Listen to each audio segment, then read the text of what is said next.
Hi ළමයි.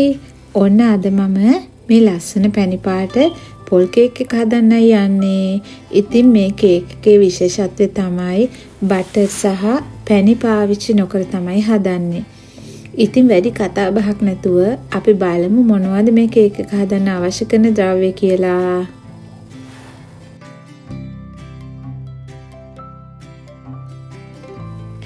ඔන්න ඉතින් ඔයාලට පේනවනේ මම මෙතන අරන් තියෙනවා මේ පොල් කේක් එක හදන්න අවශ්‍ය කරන ද්‍රව්‍ය ටික. ඉතින් මුලින්ම මම අරන් තියෙනවා මෙතන පොල් ග්‍රෑම් 200ක්. මෙතන පොල් ගෙඩි එකමාරක විතර පොල්. ඊළඟට මම අරන් තියෙනවා බිත්තර ගෙඩි 3ක්. ඊළඟට මම අරන් තියෙනවා මෙතන මික්ස් ෆෘට් ග්‍රෑම් 100ක්. මෙතන පොඩියට කපාගත්තු රටින්දි ග්‍රෑම් 75ක් තියෙනවා. ඊළඟට තියෙනවා මෙතන හොඳට බැදගත්තු රුලම් ග්‍රෑම් 75ක්. ඊළඟට මෙතන තියෙනවා කජු ග්‍රෑම් 100ක්. ඔන්න ඊළඟට පාන් පිටි ග්‍රෑම් 150කුත් මෙතන තියෙනවා. ඊළඟට තියෙනවා රතු සීනි ග්‍රෑම් 200ක්. ඊට පස්සේ තියෙනවා බේකින් පවුඩර් හැඳි එකමාරක්.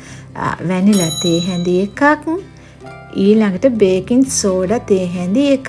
මේ තියෙන්නේ කුරුඳු පොත්තක්, කරාඹු නැටි, ඒ වගේම එනසාල්. මේ ටික මම පස්සේ බැදලා කුඩු කරගෙන චූටියට කුඩු එකක් හදාගන්නවා. ඉතින් මෙන්න මේ ද්‍රව්‍ය ටික තමයි මට අවශ්‍ය කරන්නේ පොල් කේක් එක හදාගන්න. ඉතින් ඔන්න දැන් ඊළඟට මම මේ විදිහට භාජනයක් ලිපේ තියාගෙන අර සීනි වලින් 3/2ක ප්‍රමාණයක් විතර ඒකට දාගන්නවා. ඊට පස්සේ ඒක අපි දැන් කැරමල් කරගන්නයි හදන්නේ. ඉතින් කැරමල් කරනකොට ඕගලන්ට අවශ්‍ය නැහැ හැන්දක් පාවිච්චි කරන්න. මේ විදිහට භාජනේ කරකවමින් කැරමල් කරගන්න පුළුවන්. ඔන්න ඉතින් ඔයාලට පේනවනේ ලස්සනට කැරමල් පාට වේගෙන එන්නේ. ඉතින් ඊළඟට ටිකක් මෙන්න මේ විදිහට කැරමල් වෙද්දී උණු වතුර කෝප්ප එකකුත් මේකට එකතු කරලා හොඳින් කලවම් කරන්න ඕන.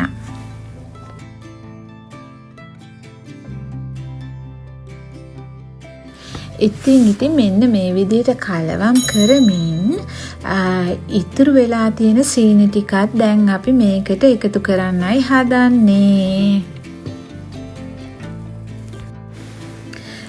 ඔන්න ඉතින් මම දැන් මේ සීනි ටිකත් එකතු කරා.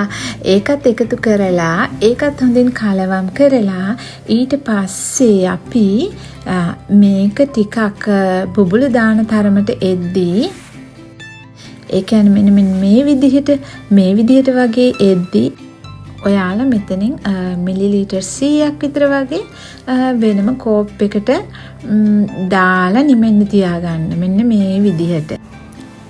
ඔන්න ඉතින් මගේ ඊළඟ පියවර තමයි මේ කැරමල් ටිකට එකතු කරන්න යන්නේ පොල් ටික. පොල් ටික මෙන්න මේ විදිහට එකතු කරලා ඒකත් මම හොඳින් කලවම් කරනවා. ඔන්න ඉතින් මෙතන තියෙනවා අර මම හදාගත්ත සුවඳ කුඩු එක. ඉතින් ඒකිනුත් භාගයක් මම මේකට මිශ්‍ර කරගන්නවා. මෙන්න මේ විදිහට හොඳින් මිශ්‍ර කරගෙන අපි මේක චුට්ටක් තව ටිකක් ලිපේ තියාගන්නවා. ඉතින් මේ මිශ්‍රණය අපි මෙන්න මේ විදිහට තෙත තියෙන්න ලිපෙන් බා ගන්නවා. ඔන්න ඉතින් දැන් මම අර කපාගත්තු රටින්දි ටිකත් මේකට මිශ්‍ර කරගන්නයි හදන්නේ. ඉතින් ඔන්න ඊළඟට මම මේ වියලි පළතුරු ටිකත් මේකට හොඳින් මිශ්‍ර කරගන්නවා. ඒකත් හොඳින් මිශ්‍ර කරගෙන අපි මේ මිශ්‍රණය පැත්තකින් තියාගන්නවා.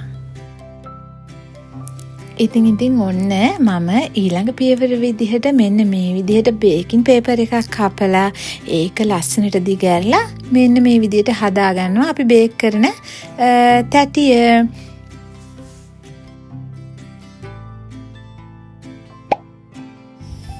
ඊළඟට අපි කරන්නේ අර කලින් හදාගත්තු මිශ්‍රණය එකතු කරලා ඒකට මම එකතු කරනවා ඔන්න පාන් පිටි ටික. ඉතින් පාන් පිටි ටික මෙන්න මේ විදිහට එකතු කරගෙන ඒකටම රුලන් ටිකත් එකතු කරගෙන මේ මිශ්‍රණය හොඳින් කලවම් කරගන්නවා. ඉතින් ඔන්න මම දැන් ඊළඟට බේකින් පවුඩර් ටික මේකට එකතු කරගන්නවා. ඒ වගේම බේකින් සෝඩා ටිකත් මේකට එකතු කරගෙන මේ මිශ්‍රණය හොඳින් කලවම් කරගන්නවා. ඔන්න ඉතින් ඊළඟට අර හොඳින් බීට් කරගත්තු බිත්තර තුන තියෙන්නේ. ඒ තුනත් මේකට එකතු කරගන්නවා. එකතු කරගෙන ඊළඟට මම මේකට එකතු කරගන්නවා වැනිලා තේ හැන්ද.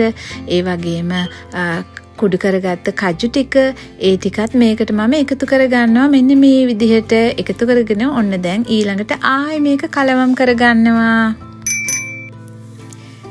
ඔන්න ඉතින් මෙන්න මේ විදිහට තමයි කේක් බැටර් එක එන්නේ. ඒ කියන්නේ ටිකක් තෙත ගතිය තියෙන්න අපි මේක හදාගන්න ඕන. ඉතින් ඔන්න දැන් මං කරන්නේ ඊළඟට අපි හදාගත්තු කේක් තැටියට මෙන්න මේ විදිහට ලස්සනට දාගන්නවා. ඉතින් ඒ අතරේදී හොඳට මේක ෆ්ලැට් කරගන්නත් ඕනේ. ඉතින් ඔන්න කලින් මං සෙල්සියස් අංශක 160ට ප්‍රීහීට් කරගත්තා මගේ oven එක. ඉතින් ඊළඟට මේ ප්‍රීහීට් කරගත්තු oven එකට ඔන්න දැන් මම මගේ කේක් එක දාන්නයි හදන්නේ. ඉතින් ඔන්න අපි බලමු මොකද මගේ කේක් එකට වෙන්නේ කියලා.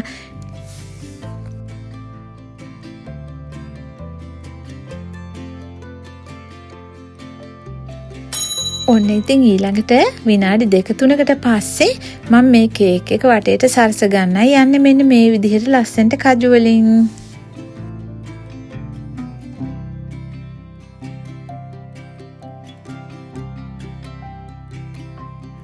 දැන් ඔන්න පැය භාගයකට පස්සේ මම චෙක් කරලා බලනවා මගේ කේක් එක හොඳින් තැම්බිලාද කියලා. ඉතින් ඇත්තටම ඔන්න හොඳින් තැම්බිලා තියෙනවා. ඉතින් දැන් අපි කේක් එක බාගන්නයි හදන්නේ.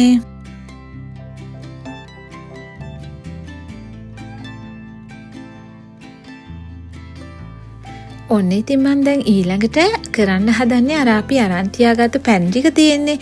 එන්නේ පැන් ටික මෙන්න මේ විදිහට කේක් එක උඩට වක් කරනවා. ඉතින් කේක් එක උණුවෙන්ම තමයි මම මේක වක් කරන්නේ. එතකොට කේක් එකට හොඳින් මේක අල්ලගෙන ලස්සන පාටක් ඒ වගේම ලස්සන රසක් එනවා කේක් එකට.